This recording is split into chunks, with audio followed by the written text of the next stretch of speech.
She announced, "I am quitting my job. You will support us while I find myself." I said, "Follow your dreams."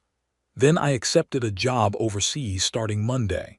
Her LinkedIn post about betrayal backfired spectacularly when my company commented with the truth. I am 31, male. I came home last Wednesday to find Celia, 29, sitting on the couch with a bottle of expensive champagne and a massive grin. We had been together for 4 years. We had been living together for 2. The apartment smelled like expensive candles and impulsive decisions. "Babe, I did it," she beamed, holding up a glass. "I finally did it." "Did what?" I asked, putting down my keys. "I quit. No more soul-crushing corporate life. No more toxic workplace. I am free." My stomach dropped. "You quit your job?" "Yes, effective immediately." I told Anton exactly what I thought of his micromanaging. I told him he stifles creativity, and then I walked out. God, it felt amazing. I stared at her. "Celia, we literally just signed a lease renewal last week. Our rent is $2,400 a month, plus utilities, plus insurance." She waved her hand dismissively like she was swatting away a fly. "You make enough to cover us both while I figure out my next move. I am thinking maybe photography, or pottery, or maybe life coaching. I need time to explore my authentic self without the pressure of capitalism. We should have discussed this first." "Why?" "So you could talk me out of it. I knew you would be unsupportive. You are always so obsessed with money and stability. Because stability keeps a roof over our heads. See, this is exactly why I didn't tell you. You are supposed to support my dreams, not lecture me about bills. A real partner would be happy for me." I took a deep breath. I tried to keep my voice calm. "How long have you been planning this?" "A few weeks.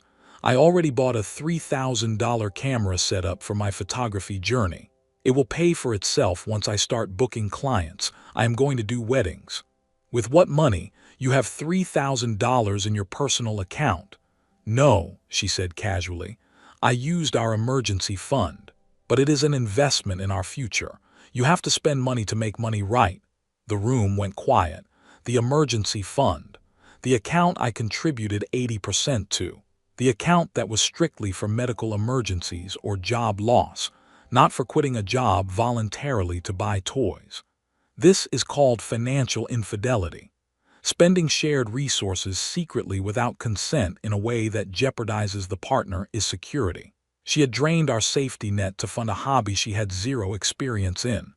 "That is great," I said, my voice eerily calm. The anger didn't explode. It crystallized into cold resolve.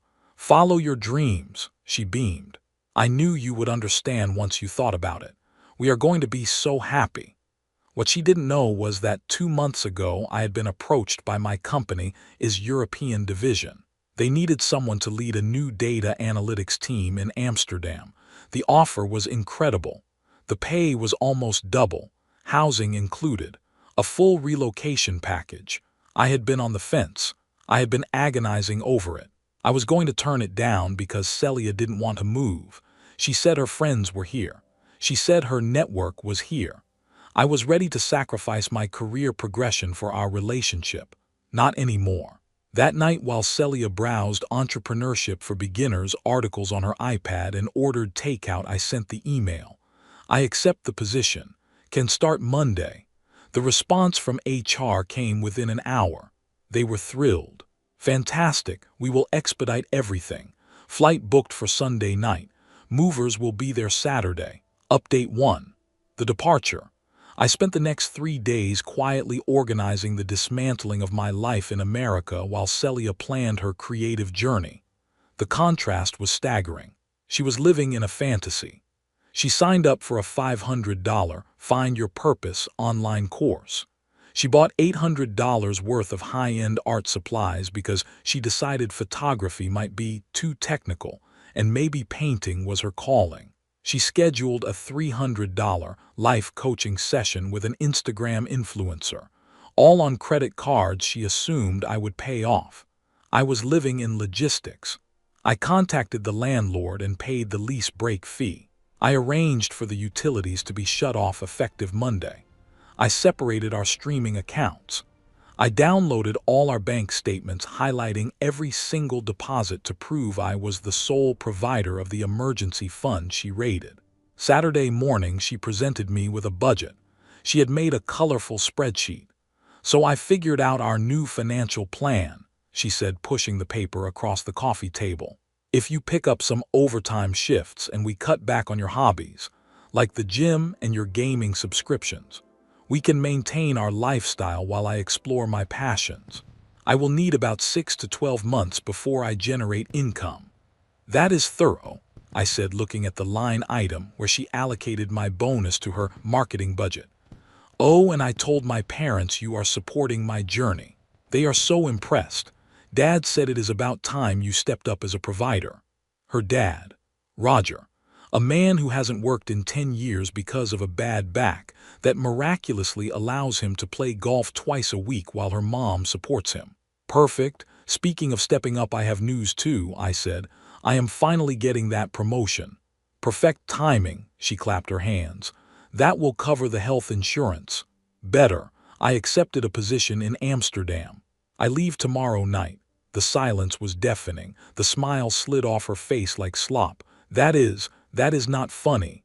Not trying to be. Here is my contract." I showed her the email on my phone. "You cannot. We have a lease. We have a life here. You ended our life here when you quit without discussing it and spent our emergency fund on cameras. This is completely different. You are abandoning me," she shrieked. "I am following my dreams. You said a real partner should be supportive. How am I supposed to pay rent? Maybe sell some of that photography equipment or book some clients with your 3 days of experience." She started crying. The weaponized tears I had seen 100 times. "You planned this. You are punishing me for choosing happiness.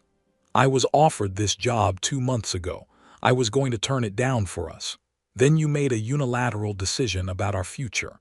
You decided I was a wallet, not a partner, so I made a decision too." She grabbed her phone. "I am calling Jiggy. She is a lawyer. This is financial abuse." Jiggy is not a lawyer. She is a paralegal who sells MLM skincare products on Facebook, but okay. While she ranted to Jiggy, I finished packing. The movers arrived an hour later. They packed my clothes, my books, my electronics. They left her art supplies and her camera. The best part, her LinkedIn meltdown that night. She couldn't help herself. She had to control the narrative. She posted a long emotional status. When your partner of 4 years betrays you by accepting a job in another country without discussion, you learn who they really are. While I courageously left toxic corporate culture to pursue my authentic path, he chose money over love. Remember, ladies, narcissists will punish you for growing. Number narcissistic abuse, number financial abuse, number betrayal, number girl boss. The comments were not what she expected. Her network was small, but they weren't stupid. Comment 1. "Girl, didn't you just post yesterday about quitting without notice?" Comment 2. "So you quit your job without telling him, but he is wrong for taking a promotion." Comment 3. "This you?" Screenshot of her post from Thursday bragging about walking out on her boss. But the best comment came Sunday morning from my company's official account. My HR director must have seen it. "Congratulations to our star analyst on his promotion to European director. Fun fact, he initially declined this opportunity 2 months ago, citing personal commitments. We are thrilled he reconsidered. Welcome to Amsterdam." Her post disappeared within an hour. Update 2, the spiral. I landed in Amsterdam on Monday morning. My new apartment overlooks a canal. It is fully furnished. It is quiet. Celia has been bombing my WhatsApp. Day 1. "Please reconsider. We can do long distance." Day 2. "The landlord says I need to pay or leave by Friday. He won't let me stay without proof of income." Day 3. "This is illegal. You cannot just abandon me." Day 4. "My parents won't let me move back unless I get a job." Day 5. "Nobody is hiring and it is your fault." That last one came with a voicemail from her mom, Diane. "How dare you abandon my daughter when she is following her dreams? She gave you the best years of her life. You owe her support while she finds herself. Real men do not run away to Europe when things get tough." Right. The woman whose husband hasn't worked since it 1000 is giving me lectures about being a provider. I didn't respond. Then Celia went nuclear on LinkedIn again. She blocked me, but a mutual friend sent screenshots. Update. The person I thought was my partner has left the country to avoid his responsibilities. I am now facing homelessness because I chose mental health over corporate slavery. If anyone has leads on emergency housing or legal aid for financial abandonment, please DM.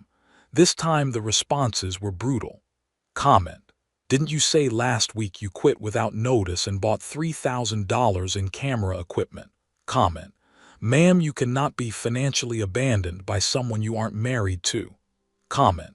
Maybe try getting a job. Just a thought. But then Celia's friend Portia, an influencer with 2,000 followers, posted a video. My bestie is being abused by her ex who fled the country. He trapped her financially and left when she tried to break free. Share to expose this predator. She tagged my company. Big mistake. Our legal department doesn't play games. They sent Portia a cease and desist within 24 hours for defamation. Her post vanished and was replaced with previous post removed due to inaccuracies. Apologies for any confusion. Meanwhile, Celia had bigger problems.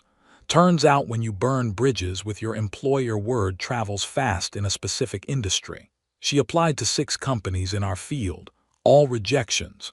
Her former coworker Damien texted me, "Yo, your ex applied here." My boss Googled her and found her LinkedIn rants, plus a review from Anton saying she is unprofessional, unreliable, and burned company equipment on her way out. Burned equipment? I called Anton. I needed to know. Did she really burn equipment? Deleted, Anton said, his voice tight. She deleted all her files and projects out of spite before she walked out. 3 months of work gone. We are considering legal action. The escalation continued. Day 8, her dad Roger called. You need to man up and come home. Celia is struggling and it is your responsibility to fix this. Roger, you haven't worked in a decade. How is this my responsibility? That is different, I have a bad back. From what? The golf you play twice a week. He hung up. Update 3, the lawsuit. The entitlement reached new heights. Celia created a GoFundMe. Help a domestic abuse survivor rebuild her life. Goal, $15,000. Description: after escaping a 4-year relationship with a covert narcissist, I am starting from zero. He isolated me financially, made me dependent, then abandoned me when I tried to break free. She raised $300, all from her mom under different names. Someone noticed the $3,000 camera in her Instagram stories. Comment: why are you selling brand new equipment if you need money for rent? Her response: a survivor shouldn't have to explain their coping mechanisms. This is DARVO. Shutterstock deny attack and reverse victim and offender. She was the aggressor who stole money and quit her job, but she was painting herself as the victim of financial abuse because I refused to be her victim anymore. Then Anton's company filed charges for destruction of property. Turns out what she deleted wasn't just personal files. It included client deliverables worth roughly $50,000. She tried to claim it was an accident, but they had her keycard data showing she came back after hours specifically to do it. Her LinkedIn got interesting again. Being sued by my toxic former employer for standing up for myself. They are claiming I destroyed property when all I did was clean my personal files. This is what happens when you refuse to be a corporate slave. Any lawyers willing to work pro bono for a whistleblower? The legal community responded. Comment: that is not what whistleblowing means. Comment: deleting client work isn't cleaning personal files. That is actionable damages. Comment: pro tip: do not admit to crimes on social media. The best part: my company announced my first big win. I landed a €2 million client in my 2nd week. They posted about it with my photo on the main corporate page. Celia commented: must be nice succeeding on the backs of those you have destroyed. My company responded: Thomas earned this through merit and hard work. We do not tolerate defamation of our employees. This is your only warning. She deleted the comment but screenshotted it first, posting it everywhere with, "See how they protect abusers." Nobody cared. Her follower count was dropping daily. Final update. The consequences. Everything came crashing down for Celia spectacularly. First, the lawsuit from Anton is company. They had her dead to rights. Security footage of her swiping in after hours. Screenshots of her bragging to Portia about torching everything on my way out. Forensic IT evidence showing exactly what time the files were wiped. She tried representing herself in the preliminary hearing because she couldn't afford a lawyer. "Judge, you are claiming you accidentally deleted 3 months of client work." Celia, "I was emotionally distressed." Judge, "The footage shows you were here for 3 hours systematically going through folders." Celia, "I have ADHD. Sometimes I hyperfocus." Judge, "You have never been diagnosed with ADHD according to these records." Celia, "I self-diagnosed." She lost. Owes $50,000 in damages plus legal fees. Bankruptcy is her only option now. But then the IRS entered the chat. See, when Celia was building her photography business, over the last year she had been writing everything off as business expenses. That $3,000 camera, business expense. The $500 course, business expense. Those art supplies, business expense. Her home office portion of the rent, business expense. One problem, she never registered a business. She never filed quarterly taxes. She never reported any income because there wasn't any. That is tax fraud. Her public meltdown was magnificent. Posted a TikTok crying in her car. "I am being persecuted for trying to follow my dreams. My ex got me blacklisted, sued, and now the IRS is after me. This is what happens when you leave a narcissist." The comments destroyed her. Comment, "Girl, you committed tax fraud. That is on you." Comment, "Maybe do not burn down your workplace next time." Comment, "Your ex is in another country. How did he make you commit crimes?" Meanwhile, I was thriving. My team in Amsterdam was incredible. I had started dating Astrid, a local consultant who found my American corporate refugee story hilarious. Celia found out through Instagram. Astrid tagged me at a concert. The meltdown was immediate. 2 months. He couldn't even wait 2 months before replacing me. 4 years meant nothing. And with some European blonde, narcissistic replacement discarded. Someone commented, "Didn't you quit your job to find yourself and expect him to pay for it?" Her response, "That is different. I was growing." Into what? An unemployed defendant. The final nail. Portia, her bestie, posted a video distancing herself. "Hey guys, so about my friend is situation. I have learned there is more to the story. I was manipulated into believing false narratives. Mental health isn't an excuse to harm others. I am focusing on my own journey now." Translation. Portia is wannabe influencer career couldn't survive association with Celia is dumpster fire. Roger sent one final email. "I hope you are happy. My daughter is destroyed. She has had to take a minimum wage job at a call center to pay her legal fees. She cries every day. This is your fault." I responded, "Weird how she is able to work now that she needs money. Guess she found herself after all." He CC'd my mom on his reply. "Your son is a sociopath." My mom replied, "My son paid his own bills and moved on with his life. Your daughter committed fraud, stole money, and burned down her career. I know which one I am proud of." Last I heard, Celia is working 2 jobs to pay legal fees living in her teenage bedroom. She has been banned from LinkedIn for repeated violations of professional conduct standards. Her photography business Instagram has 12 followers. The IRS payment plan will take 7 years to complete. As for me, just got promoted again. Astrid and I are planning a trip to Iceland.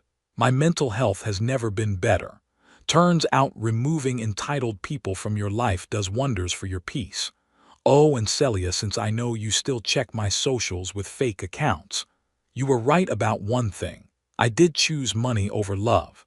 Because what we had wasn't love. It was you treating me like a bank account with feelings. Real love doesn't demand you fund someone else's delusions while they call you unsupportive for having boundaries. Hope you found yourself. From what I hear, she works at a call center and owes the IRS 5 figures. Sounds about right. Peace out from Amsterdam. If you enjoyed this story of financial karma, hit the subscribe button. We talk about self-respect and boundaries here on Story Sparks. Thanks for watching.